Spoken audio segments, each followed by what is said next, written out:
ଆସ ପିଲାମାନେ, ଆଜି ଆମେ ଓଡ଼ିଆ ଅକ୍ଷର ଅ ଆ ଲେଖି ଶିଖିବା। ଚାଲ ଆରମ୍ଭ କରିବା। ଏଇଠୁ ଆମେ ଷ୍ଟାର୍ଟ କରିବା। ଅ ଅ ଧୀରେ ଧୀରେ ସୁନ୍ଦର ଭାବରେ ଲେଖିବା ପାଇଁ ଚେଷ୍ଟା କରିବା। ଅ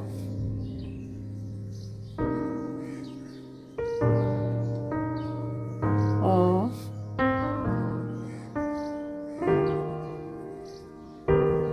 ଅ ତାପରେ ଆ ଲେଖିବା। ଆ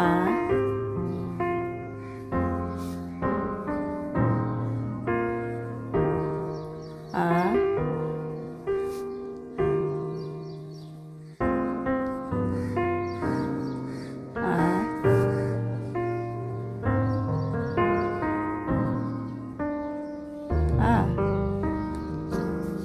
ତାପରେ ପୁଣି ଅ ଲେଖିବା। ଅ